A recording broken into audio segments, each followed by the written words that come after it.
Well, that was a great break. Back at it. Yeah. Let's go continue with the New York Times best films of the 21st century list, brought to you by XYZ Podcast, host Jordo and me, BDC, brought to you by Manscaped. All right, All let's get right. going.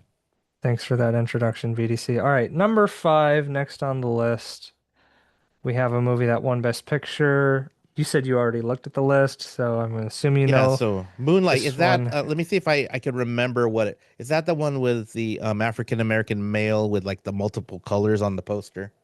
Yeah, it Yeah, is. yeah. So I say I know that. I know that, but I just don't know what that movie is about. Like, fill me in. Yeah, let me break it down. This is one that famously won Best Picture, not La La Land. Uh, Ooh, yeah, that's rough. yes, it's that movie. And I kind of felt like whenever I look at lists of best movies since 2000, the fact that this was consistently high, um, I felt like the reason why it was is as a way to double down that it's better than La La Land in some ways, Oh yeah, for which sure. I don't think that the general audience would agree with that. But I know filmsy kind of people like it, and I know a lot of my friends are like, "Oh, you're such a filmy guy. What do you think about this?" I kind of like La La Land better. Not to, skip to the end, but that's how I feel personally. But this is directed by Barry Jenkins, came out in 2016. Yeah, Here's the synopsis. Since you haven't seen it, BDC, I'll read it for you. yeah, yeah, sure. This is what the Times article says. The weight of this delicate drama doesn't hit until the end, but when the finale arrives, it is staggering. Barry Jenkins expertly takes us through the life of one black gay man, played at different ages by Alex Hibbert, Ashton Sanders, and Trevante Rhodes. Wait, so he's gay? Yeah, so I didn't that's know kind that. of a central, the main theme of the movie is being a black and gay person. All right, that could be a struggle. So, Yeah. yeah. So, Moonlight is about everything it takes to make you who you are. It is about the beauty and love that come your way, what you embrace and what you don't. And ultimately, it's about feeling like an outcast, but patiently, quietly finding your way home. According to Danielle Deadweiler, who's an actress, I just think the tenderness of black boyhood and black manhood was really beautiful to convey. Barry captured the quietude, solitude even, when in an intimate setting. Blue is such a warm color. He captured that visually as well as in the heart space. And a quote from Barry Jenkins, the director himself, to realize that the movie has been like a portal to people Yeah. in their adolescence to have a better understanding of themselves or how the world does or does not understand them. It didn't occur to me the movie would have the life it's had. I thought we were just making this really cool piece of art. Okay. I mean, that's kind of the vibe I got from it. Hmm. When I saw the posters, and I was like, okay. And that makes sense why there I saw some pink and purple in the kind of like that prism effect it had on the face. Yeah. And so I guess, I mean, three Academy Awards: Best Picture, Screenplay, and Supporting Actor. And it says here it's the Hmm. first LGBTQ film with an all-black cast to win Best Picture. So that's wild. Yes. Yes, it is. And so And you've seen it, you said, right? I've Just to actually clarify. seen it twice. Okay, so tell me the Jordo POV. What are your thoughts immediately, and I'll predict the score you're giving it. Yeah, so the first time it was just kind of boring to me. The ending felt like there was, much to be desired. And I watched it, I think, after it won. So like maybe 2016, 2017. Yeah. Watched it with my dad actually. I don't think he remembers it as much as I do. Um, but I rewatched it and I kind of had a different takeaway. You know, having known how the film was going to play out helped me kind of look at different parts and pay attention to different things about the movie. Okay. And I would say that the synopsis is right, even if you're not a black gay man or any of those three things, you can kind of relate to at least it's broken up into three acts, right? Played Okay. by three different actors. Same person, three different stages of life, right? Um, you can definitely relate to that first and maybe even second stage a little bit. Just trying to fit in, find friends, and an underscored part about, human life, but maybe not in the hero's journey when you're writing, is that mentorship. Yeah.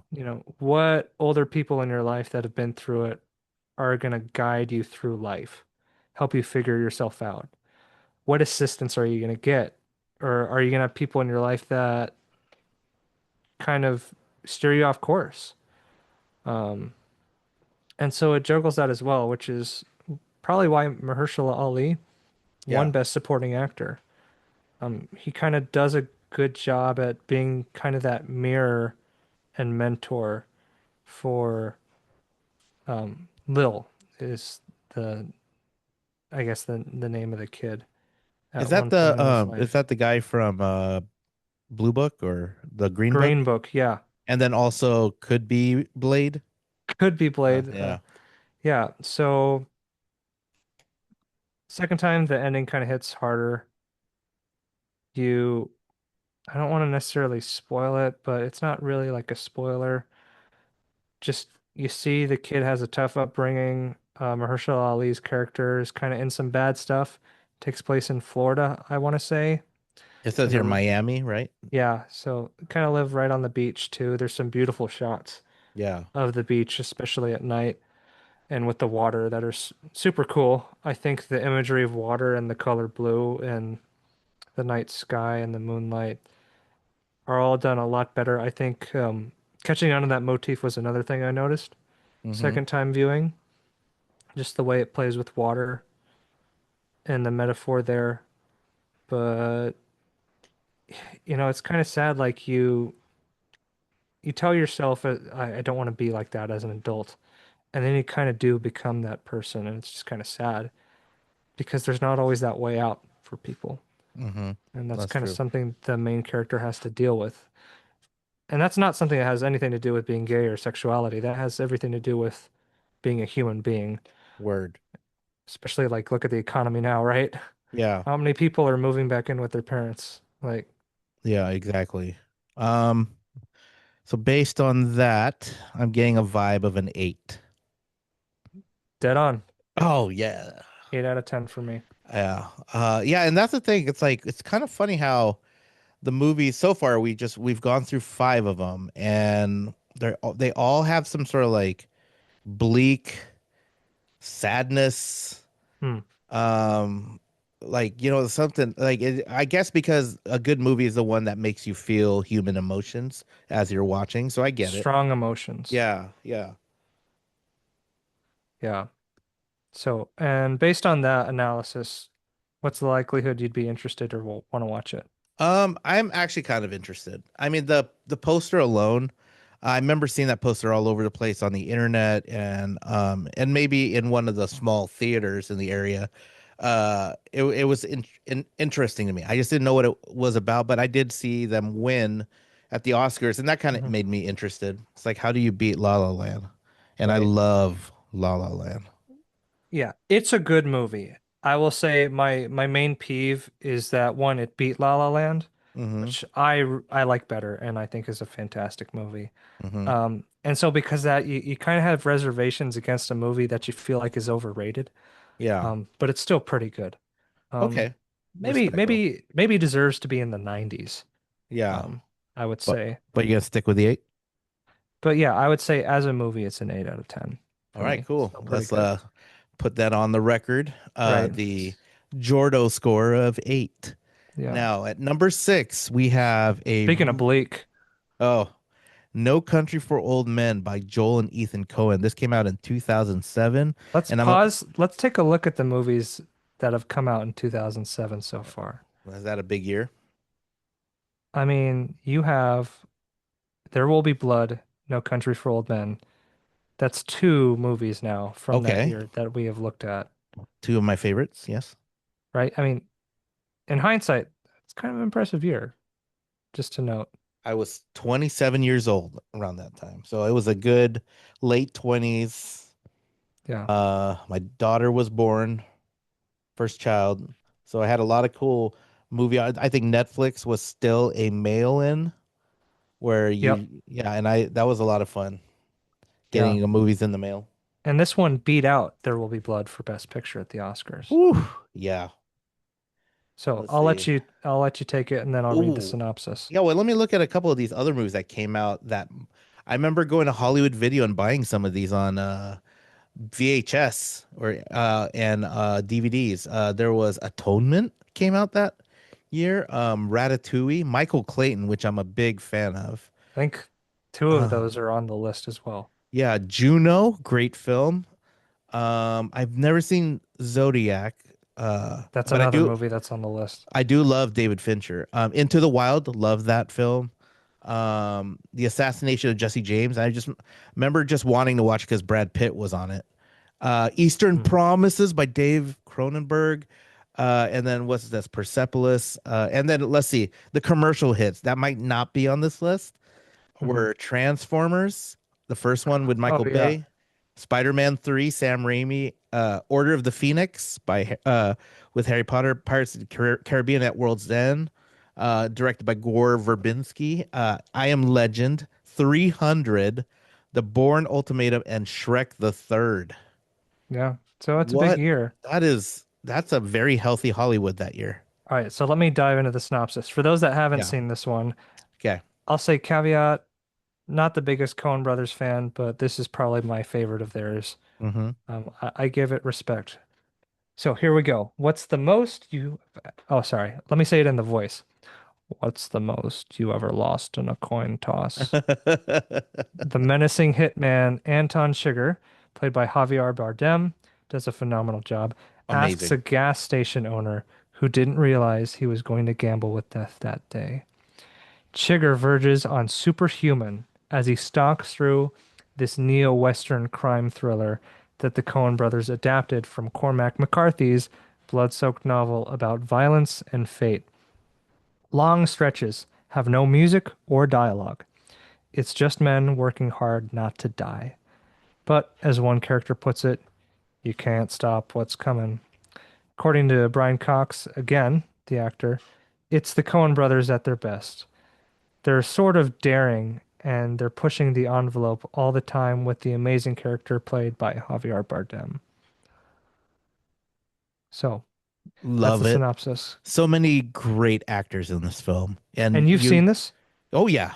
Oh yeah. One of my favorite. I own it on DVD and I own it on Blu-ray as well. So I Yeah. bought it multiple times because it just fits that like style of film that I like. Uh you know what was like I do like violent films. Hmm. Just because I like that when stakes are high in life and death. And then Javier Bardem, just when he walks around with this like cattle pressurized cattle thing, so it doesn't leave a It's a bullet. pressure washer, right? No, it's used to kill cows. They put What? that on the head, and it just uses a burst of air, pressurized air, to push Right. the metal into the skull, and it's basically like shooting a cow in the head, and it's a quick Yeah. death. And so that's why they can't really track them because there's no bullet. Right. And I never thought it. I was like, what the heck is that thing? It's a unique weapon and it's absolutely terrifying. It's terrifying. He is just a dude looking for his money. Uh, and who Thanos was in that film too, and he Josh was the one Brolin. he came, yeah, and he was the other actor, and I was like terrified for him that Oh whole yeah. film. Like it made it so if I saw money on the ground, like a bag of money, and let's say I found like 10 grand on the ground, I am not taking that Taking it. home. Yeah. No. I'm just gonna walk away because it could be some crazy dude's money, and I don't want to be the guy he hunts. Maybe I'll take Oh, like a for stack. sure.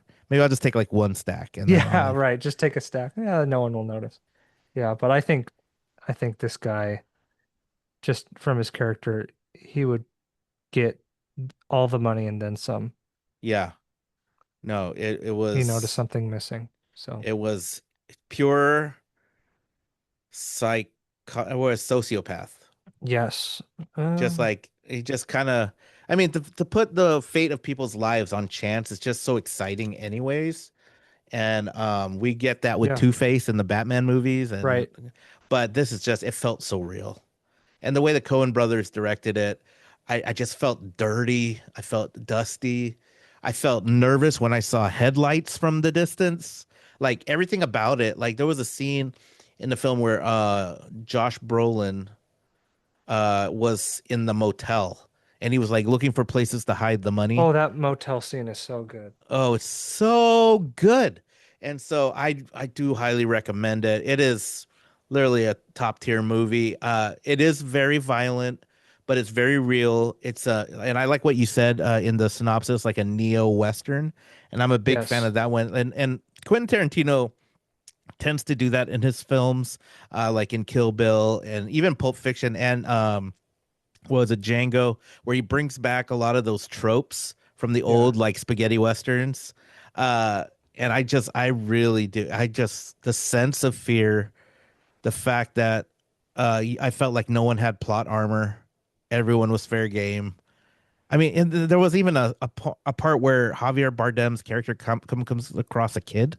I can't remember. It was so long ago, but I remember there was a scene and like he kind of plays the game of chance with him. I can't remember that, but maybe I'm thinking of a different movie. But I hope like that. What was it? Was it no? What's it called? No Country for Old Men. Yeah. I don't know. What did you think? What are your immediate hot takes on this fantastic film? Yeah, I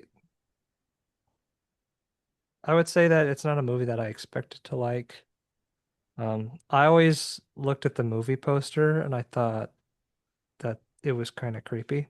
Yeah, I mean, because it's just you got Josh Brolin running over the hill with a gun, and then you just have that shadow of Javier Bardem watching you. yeah, It's just like, and then when you watch the movie, just how evil he is, how sinister he is, and the way that other people don't see it right away, that evil, that cruel intention, yeah. it's just like he's playing by a set of rules that are unthinkable to other people. And Hmm. there's a scene that points that out, and when he's confronted with it, he just kind of doubles down, and Yeah, it's it's just kind of remarkable. It's another one like There Will Be Blood where, and kind of like all of these, you don't feel good about the ending. yeah.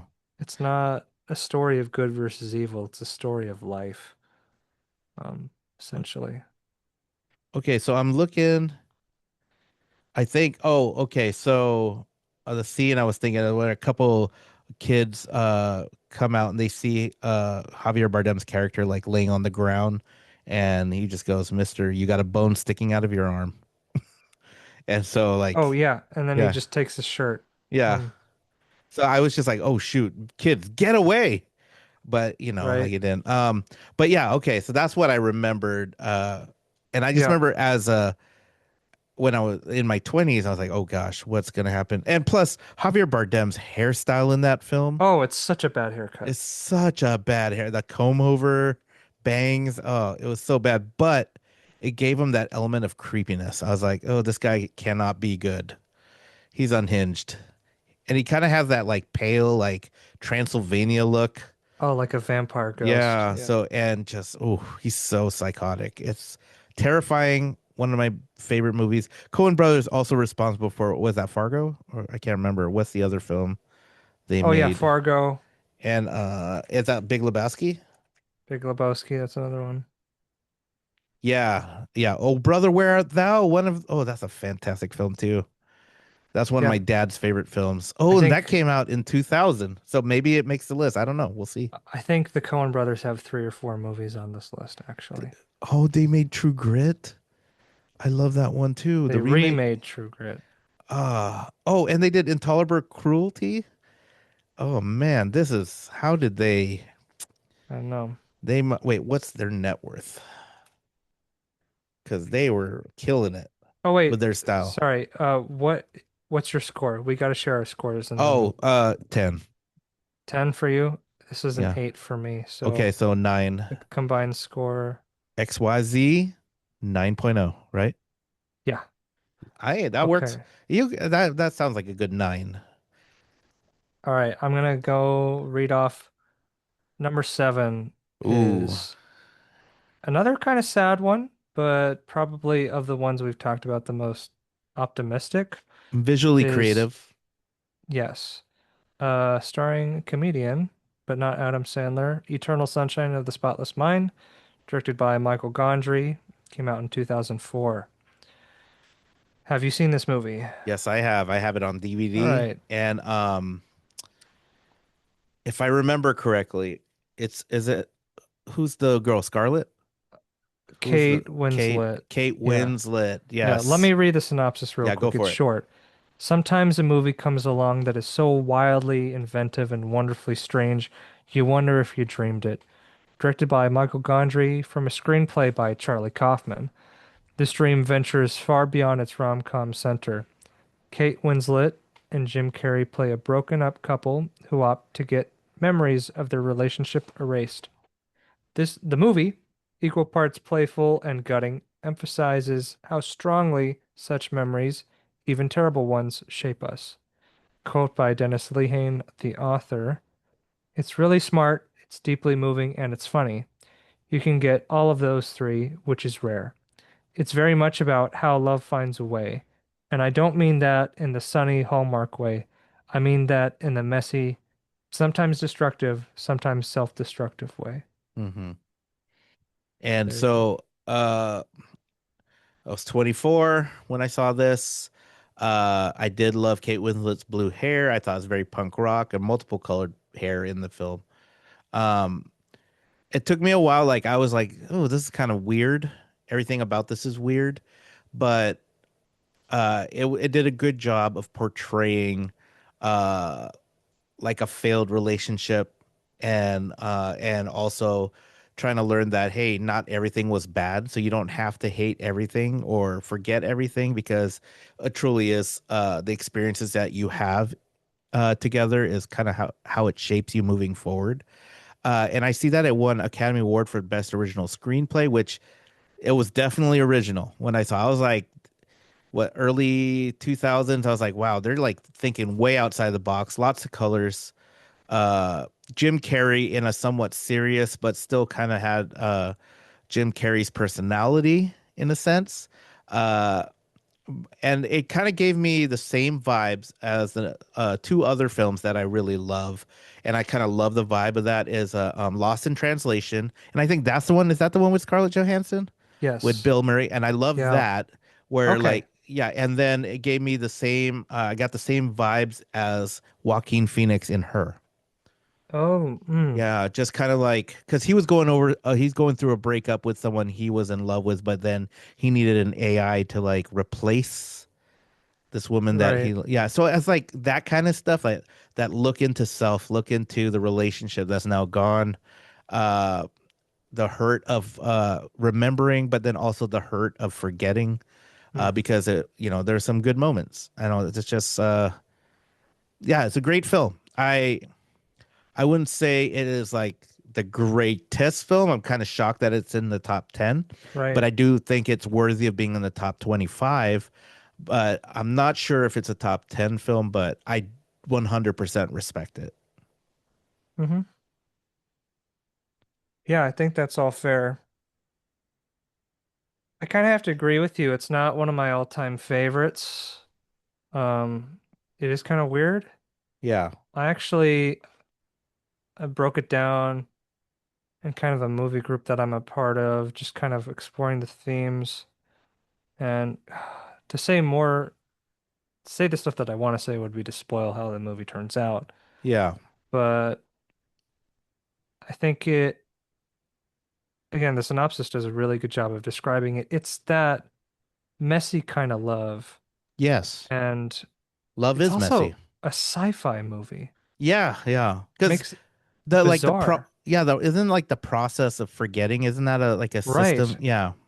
Like more than half of the movie, maybe half the movie actually, is you're inside this guy's mind as he's forgetting, and then during the process, he's he's like, I don't want to forget. And so he kind of tries to hide so that he doesn't forget her. And I do remember, yeah, some the way they portrayed that process Yes, in certain moments of the film, in the mind and in the act of certain scenes. I thought it was pretty creative. right. And the way Yeah, he interacts with his memories and yeah, the way you reflect on things. And mm-hmm, sometimes you have rose-colored glasses on the past, right? Nostalgia. yeah, And then other times you're like, yeah, that was a mistake. Should have done it differently. Or this is kind of who I was and I didn't know better. yeah, Um, and it's all about kind of forgiveness. And, they do break up at the beginning, which is what leads to the process. But it is yeah, still considered one of the top romance movies, and from what I've seen on the internet, it's yeah. probably one of the most rewatched movies around Valentine's Day, Really? Hmm. right? That's Which is interesting. interesting. One of my most rewatched romantic films, romantic comedies is Fever Pitch with Jimmy Fallon and Drew Barrymore about Boston Red Sox fan. That one I could rewatch over and over again. That's funny. I've never But seen it. oh my gosh, you're a sports fan. You would love it. Okay, so my prediction for your score on this film, I think you're at a solid 7. Yeah, I give this a 7 out of 10. Yeah, what do you think I got? I think a 7. Yep, 7. So, okay, consensus 7. Yeah, and put an But asterisk next to that one because that is a XYZ combo breaker. okay, I'll put the combo. All right, do you have the list up? Can you read the next one for Yeah, us? yeah. This is a film that took me a while to watch because I wasn't interested in it, and I'm a big fan of this director's work in the comedic realm of things. But I know that this is a film that my co-host Jordo was a big fan of, and he shares the same name almost, like Jordo Peele. Uh, but Get Out by Jordan Peele in 2017, and the synopsis is a young black man uncovers disturbing secrets when visiting his white girlfriend's family, blending horror with social commentary. And I do agree that it was a very creative way of uh, blending horror and social comedy. I agree. I Oh, for 100% agree with sure. that. It did Oh, win the Academy Award for Best Original Screenplay and nominated for Best mhm. Picture and Best Director. And hey, shout out to Jordan Peele. Uh, I'm proud of him because I just want him to continue to have success.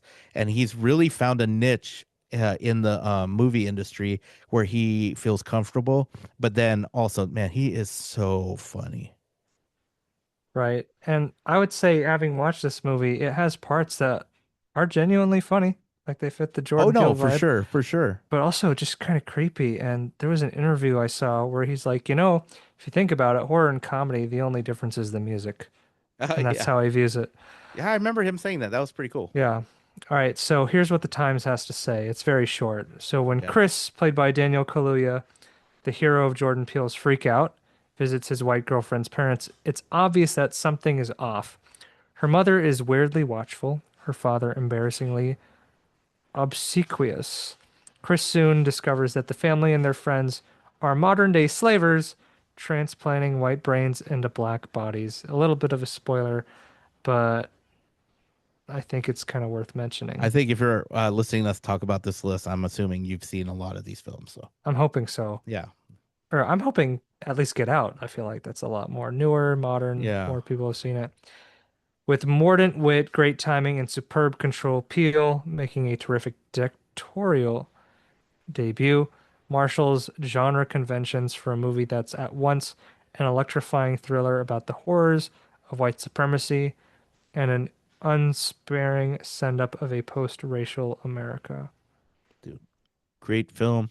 My favorite scene that always grabs my attention, and it was in the trailer as well. It's just when the young black man was just sitting and the tears were coming out of his eyes. What great acting! What Yeah, the main scary, character. terrifying scene. And that's one thing I definitely remember. But then when I found out like the twist, I was like, oh gosh, that's crazy. I get it. Yeah. Have you seen this movie? Yes, I have. Okay. It's on Eh, HBO Max ooh, right now if you want to watch it. back to Max. Nice. I Okay. honestly was surprised that this was nominated for Best Picture when I saw the list. I get Um, it because he was such a shock to the industry when he came out, and like he started like everything was about Jordan Peele. yeah, Like they were all like impressed with his directorial debut, and yeah, I don't know, I just thought it was cool. And I know I feel like he has to be in the top 10 just because of his impact in this era of Hollywood, because he kind of looks at, and he's also creating a respectful horror genre in the African American scene as well, which is not right. common, but now it's being more so common. Yeah, for sure. I mean, he's also attached to other projects that he might not direct, but he produces horror movies. It's Like, pretty cool, and I like, could see some of his skills in some of the Key and Peele skits, especially the one where they were like in a episode of Saw or something, and like you could tell by the filming and the way that everything was framed, you could tell he was skilled. yeah, no, this movie, I think what makes it stand out, maybe why it's in the top 10, it's a bit of a revolutionary idea, right? Yeah. As you mentioned, there's been a lot of historically, especially before this movie came out, underrepresentation of black people in horror Mm-hmm. films, Yeah. especially as main characters. They're usually the And first to die in Friday the 13th films. right. You don't And want to be so, the black guy who goes out to see what the noise is. right. Like I And remember in the movie Scary Movie, they're like, "Hey, I'm black. I'm not going out there." right. And I think this so perfectly comments on kind of the ignorance we have towards those after, I want to say aftershocks, Yeah. you know, of kind of the fallout of emancipation and the Yeah. civil rights. Mm-hmm. Um, but it is still something that it points out it's worse to be ignorant to racism today Mm-hmm. than it is in some ways to be openly racist. Yeah. Like the villains in this story, they don't see it as a racially motivated thing, even though all their targets happen to be black people. Yeah. So, for Get Out, I predict that you give this movie a 9. I feel like you know me too well. That's scary, actually. I would give it a 9 out of 10. Okay. And how about me? Maybe an 8 because That I oh, know how that's you do it. about Yep. 8, I just know how you 8.5. are about horror movies, so 8.5, 8.5. 8.5 consensus. Wow. XYZ score of 8.5. That was pretty good. Dang. Hey, you know what? We're gonna learn a lot about each other. Do you also know I have hemorrhoids? Stop it. Just kidding. I don't, guys. I don't. Is that a Okay. setup for our next break? Taking a Uh commercial? I don't know. I think we could get this I don't next think one. Oh, is it too long? Because I've never seen it. I don't think we can squeeze it out. We should probably take one more break Okay. All and right. then Anyways, we will take a break brought to you by Jordo's Restroom. If you need to go, stop by Jordo's Restroom for all your needs. No? Thank you for joining us for XYZ. This podcast is brought to you by Manscaped. Fellas, it's time to step up your grooming game. Our friends at Manscaped are here to make sure you're looking fresh and feeling confident from head to toe and everywhere in between. You've heard us talk about it before, but if you haven't made the jump, what are you doing? Manscaped's Performance Package 5.0 Ultra is a total game changer. We're talking about the Lawnmower 5.0 trimmer, skin safe technology, waterproof wireless charging, no nicks, no cuts, just smooth sailing, my friends. And listen, summer's here, the shorts are shorter, and you don't want to be that guy at the barbecue. Keep it clean, keep it neat, keep it manscaped.